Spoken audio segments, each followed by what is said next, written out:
such an expert job of organizing this event and the candidates for their willingness to participate. So we'll begin by briefly introducing the candidates from your left to right. Mr. Noel Benson, Mr. Jack Burns, Mr. Randy Aton, and Mr. Tom Kenaston. We'll begin with 90-second opening statements, and we'll start at the left and move right, so Mr. Benson will begin. All right, thank you so much. I believe Springdale needs a more open, balanced, and independent approach to decision making.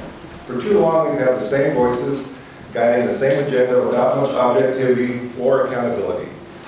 I don't have those ties or alliances, and that independence matters because it means I can look at every issue with fresh eyes, focused only on what's best for Springdale. We have some challenges ahead: housing, fiscal management, business development, infrastructure, especially water and sewer, and these decisions will shape the kind of town we become. And we need to be thinking long term to make sure we're managing our money wisely. I'd also like to see more openness, more transparency, and genuine communication between residents and town leadership. People shouldn't feel like decisions have already been made before the meetings even start. Everyone should feel like their input matters and have opportunities to contribute to town council decisions in real time. I believe in creative problem solving. Not everything has to cost a fortune. Sometimes small, smart ideas like a Springdale app can make a real difference in how we connect and support each other. So tonight, I hope we can talk about how to bring fresh ideas, a fresh perspective, real independence, and common sense solutions to Springdale. Because caring about this town sometimes means being ready for change. Thank you. Mr. Burns. I guess I just wanted to start by letting people know a little bit about who I am. I'm a longtime resident of Springdale. I've now been here over 40 years. I retired from Zion National Park after a 36-year career. I currently serve as a volunteer, and I have a deep-seated love for Springdale. As a resident, when I originally got on town council, I wanted to be the voice for people that we often don't see in the room, and I still want to be that voice. I think for those of you who know me, I have a focus on trying to keep Springdale as long as we can, recognizing that we are at the doorstep of one of the most visited national parks in the system. And so there's lots of challenges in front of us. But sometimes I think, we get a little too focused on what we don't have versus what we have. And I think we have an amazing community that is just full of residents that really care about this place. They want to be part of it. And I think the role of the town council is to serve as their voice. And that's not to say that we don't.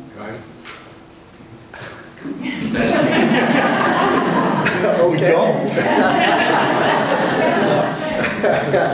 Mr. Aiden, next.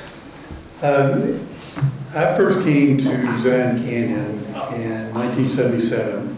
I was climbing, I was a rock climber. I stayed in a Watchman campground for a month, climbed here, came into Springdale, small little town. And at the time I was living in my van, just traveling around, getting a climbing bun, working. I'm an engineer, I do contract work, was doing contract work. In 77 I also met some other climbers in there who were instructors for the National Outdoor Leadership School. And through them I became an instructor for Noel's National Outdoor Leadership School. And so my work kind of always took me away. And in 1979, I got tired of living in my van, thought I need to find someplace I want to live. And I'm a little bit slow, so I kind of thought about it, well, dude, you keep coming back to this place, maybe you should look at Springdale as a place to live. And so I moved here. And I have ended up buying my property in 1981. I started building my house in 1982, and it's almost finished. And I'm building it as I have the money. Mr. Kenaston. I want to thank the committee, John, Darcy, Adrian, Judith, and Robin, for what you've done for us tonight, and to everyone in the community for being here. I'm Tom Kenaston. I'm running for Springdale Town Council. I'd like to build a better community together. I come from a problem-solving work background. I've learned that the best solutions come from listening to all stakeholders and then following proper processes to get the best outcomes. My 5 years of involvement in town government, starting with the Red Hawk subdivision challenges, have given me direct government experience. I've served on the Red Hawk HOA board, the Housing Committee, and currently as chair of the Planning Commission. My background as a problem solver offers unique insights into town processes. I believe every major project requires both expert guidance and meaningful stakeholder participation. For all major decisions in Springdale, we must follow a set process and ensure due diligence is used before any decisions are made. I believe the town council lacks someone who focuses on ensuring that all agenda items have been fully vetted before they're approved. As your town council member, I promise to make fully informed decisions using careful diligence and ensuring all relevant stakeholders are invited to participate to work on successful outcomes together. Thank you. We'll proceed now with questions. As we did in our first session, we remind you to please refrain from any response or reaction until after our candidates have made the closing statements at the end in order to maximize their time to answer the questions. I'll read questions and we'll alternate the order in which I call on you by each question. So the first question is, what would you like to champion as your signature project? And we'll start with Mr. Burns.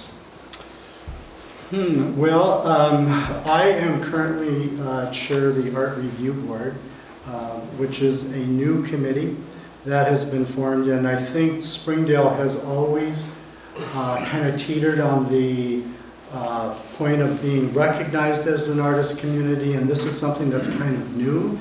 We've got a great committee that we currently have formed. We just did a site visit the other day to look at potential locations for sculpture in Springdale as part of public art. We're working on a public art plan. So I'm pretty stoked about that, and I would like to stay involved in that. Mr. Aton, what would you like to champion as your signature project? One thing that I have brought to Springdale that I'm really proud of, and I want to keep working on this, is the Utah Renewable Communities. That is a bill that the state legislature passed, which allows communities in Utah to get all their energy from 100% renewable sources. Springdale is the only community, 19 communities in that. Springdale is the only one in southern Utah that became part of it. I brought it to the council. The council thought it was a great idea. We are working toward that. So by 2030, we should be getting all of our energy that we use in Springdale from renewable energy sources. Your signature project, Mr. Kenaston. My wife and I moved here 8 years ago into the Red Hawk subdivision, which is a mix of affordable and market rate homes. And I discovered right away that the project was in trouble. It needed to be resurrected in a certain way. So I've been working for 5 or 6 years now to get this back on track. We have a developer selected, and the 2 homes that have been constructed are in the process of being sold to affordable buyers. The 5 parcels that need homes on them, we've run into some problems, but we're reconfiguring the makeup of the homes, the size, and the configurations so that they're affordable to our workforce in town. And we hope to get those underway this next year. There's various challenges with that. Mr. Benson, what would you like to champion as you will signature project? Gosh, there's a few. You know, a lot of the town leaders here have said consistently that they don't want to be in the housing business. But they talk quite a bit about improving affordability and workforce housing availability. And the truth is that we are already in the housing business, and we have been for some time. And I think we need to acknowledge that. I think we need to do it well, because we've made some poor decisions in trying to solve those problems.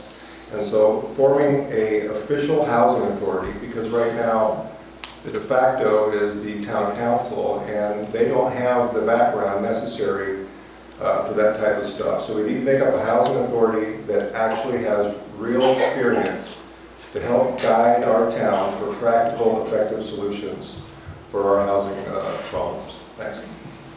Thank you. Next question. What is the single most pressing issue in Springdale today, and how would you address it if elected?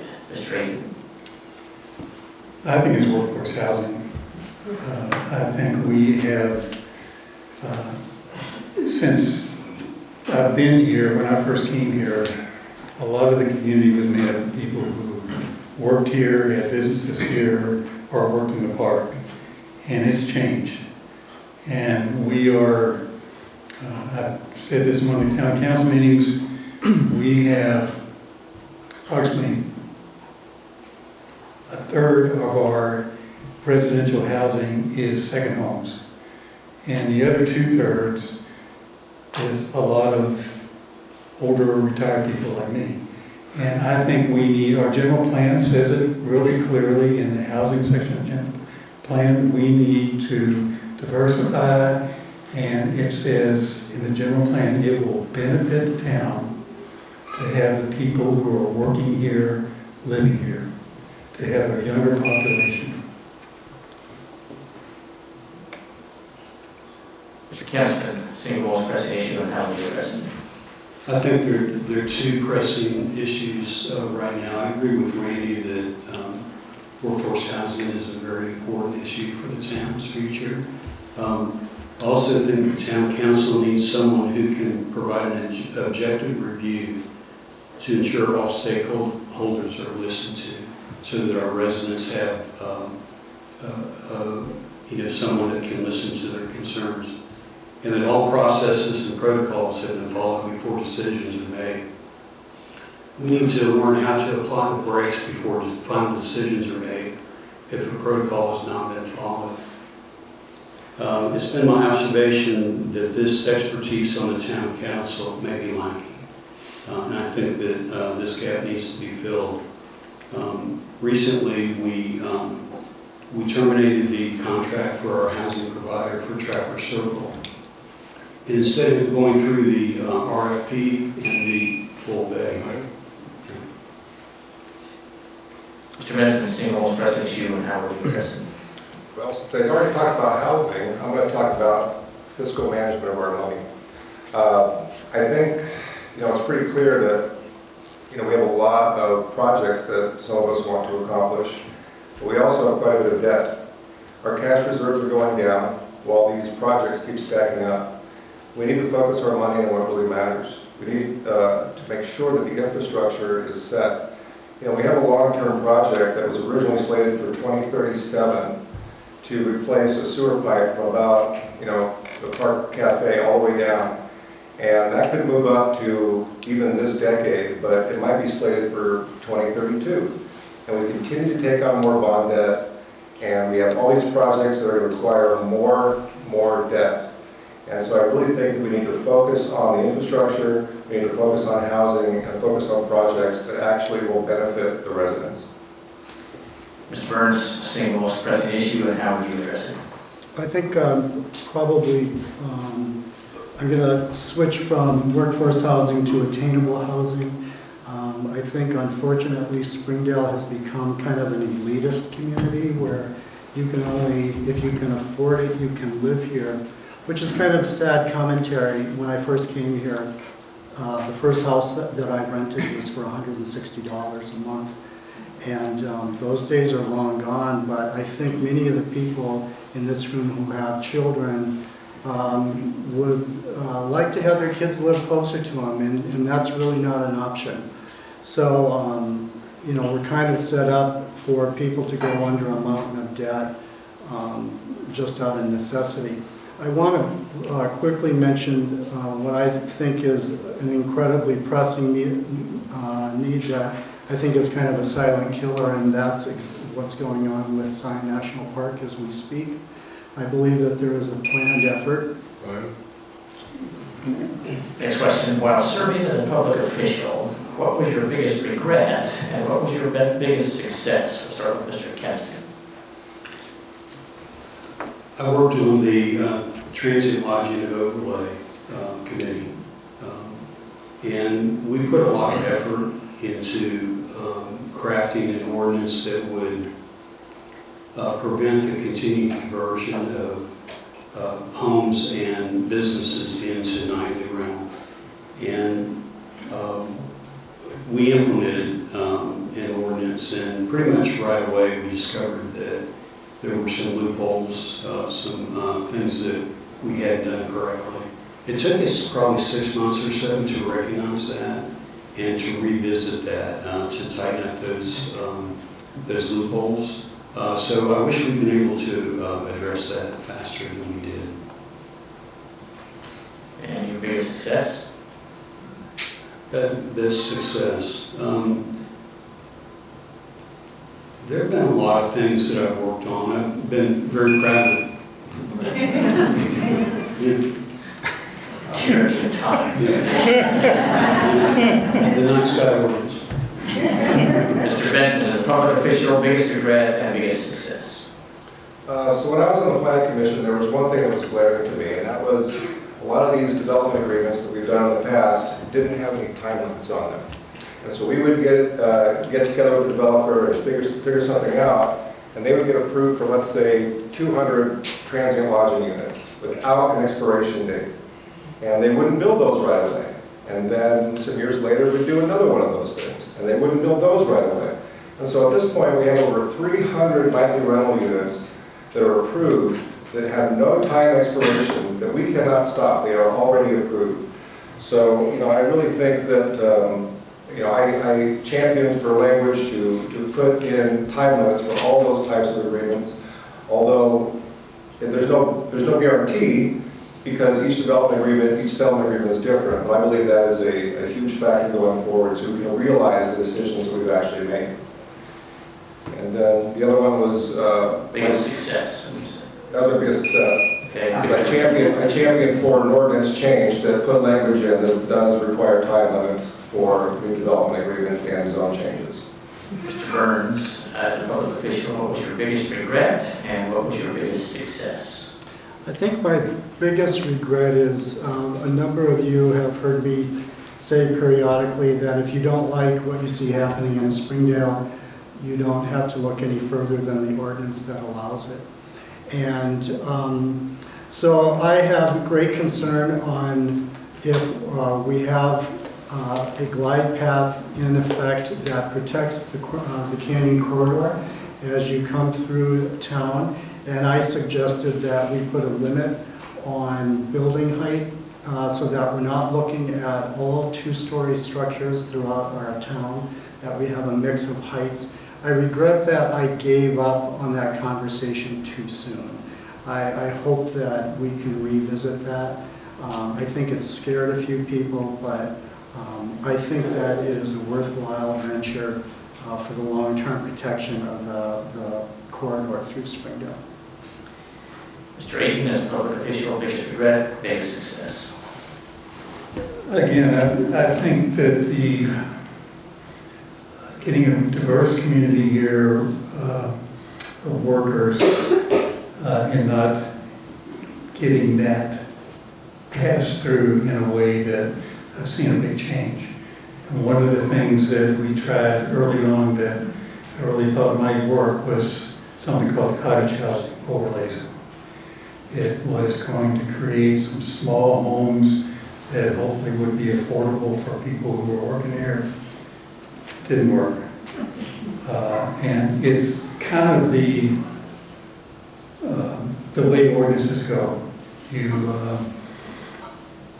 We have tried over the years to do the best we can for Springdale.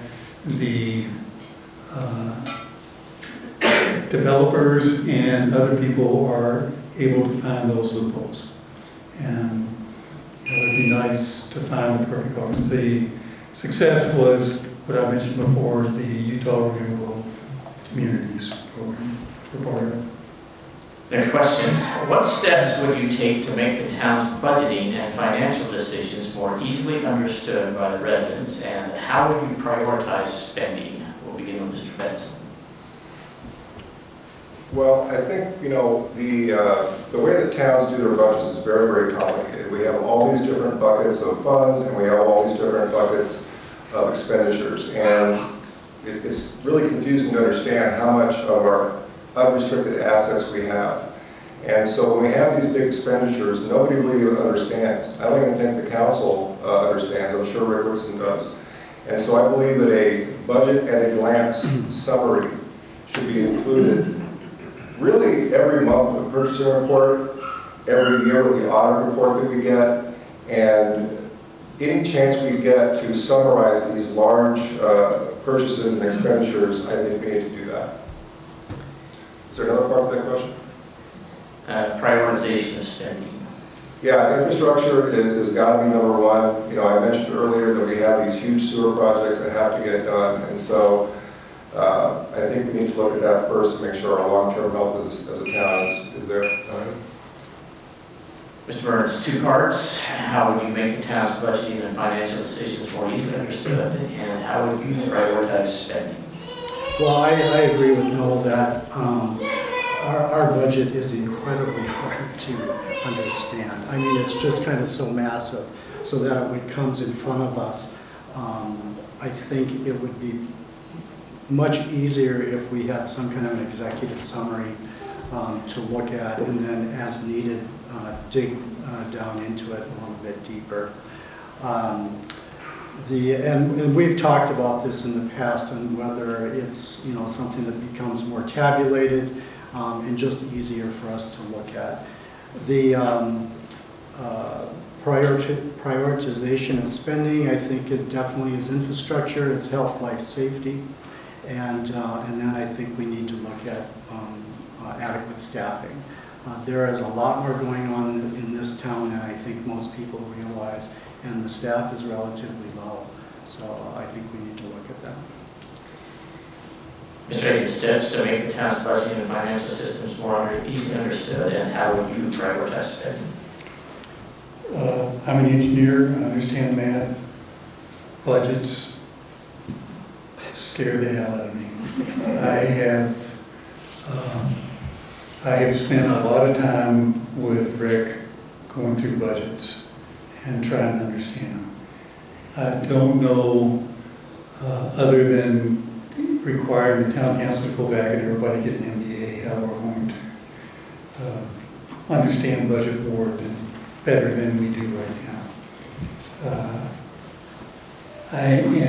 In terms of priorities, I really do feel like we have done a good job of getting land that's come up, like the Line Boulevard, like the River Park, and I want us to stay on top of things like that, finding opportunities to create open space for people. Mr. Kenaston, steps to improve the understanding of budgeting and financing, and what would you do to prioritize spending? I come from a background working in various corporate offices at large corporations, and I have an MBA. I understand financial statements. From my history, I was very familiar with creating reports from databases to highlight financial, summary information, or obtain that information using report writers that can be done in 15 minutes or so. I think that if we can, it's not something that we can do immediately, but if we can work toward that as a goal to download the financial data into some sort of database, even if it's a spreadsheet. SQL or other report writers can work off of that to create the data that we need. As for spending, I think that we need to prioritize infrastructure over amenities. And with amenities, we need to carefully evaluate based on public input which amenities are important to the community. Next question, describe the how and why of a public discussion that changed your mind on a vote while either serving on the planning commission or town council. Mr. Kenaston first. I've been on planning commission for 5 years, 2 years as chair, and there's been a number of times when I go to a meeting and I'm pretty sure I'm going to vote a certain way, and we'll discuss, and then we'll get public input, and with the public input we'll get information that we weren't familiar with, and it will totally change the dynamic. And that's why I'm all for doing what we can to seek public input. When we have an agenda item coming up, I think that we should reach out to the community that's most affected by whatever that agenda item is and seek their input. Have town staff go and talk to them, and encourage them to come to the meeting, to send in questions. And I think that any questions that are sent in, either at the meeting or via email, that they all should be answered using the same amount of diligence that the public plays. Mr. Aton, the public discussion that changed your mind on a vote while at the planning commission or town council. Yeah, and I'm not going to be able to pull up any one thing, but I would agree with Tom. We get as a council member, we get very detailed information about each of the agenda items from staff, and sometimes it's 200 pages of reading that we do before. So I feel like I'm pretty well informed, and I feel like I have a pretty good idea of how I'm going to vote. But then I get to the meeting and I hear the perspective of another council member or the perspective of somebody from the audience, and it has often changed my vote. And I think that's an important thing for any council member to do, to not just come in and put blinders on and decide, I'm going to vote this way. You need to listen to the way people have looked at each individual issue, because it'll be different than yours. Mr. Burns, how public discussion that changed your mind on a vote while on the planning commission or town council? I guess I never thought the suggestion of having a history center would get people so riled up, but it did. And part of that reason was where the first location was proposed, which was down at the River Park, and I actually supported that. And I think the more that we heard from town residents, and I think all of us in the room who visit the River Park, we all love it. We really don't want to see it change too much. That would have been a pretty huge change to put a history center down there. So I did change my vote on that. And I personally still think that there is a place for a history center in this town, but it certainly was not at the River Park. Mr. Benson, public discussion that changed your vote or mind and vote on a matter before the planning commission or town council? The things that come to mind, there was a thing on planning where we had to decide what long-term rentals meant as far as how many days. And the state was mandating it had to be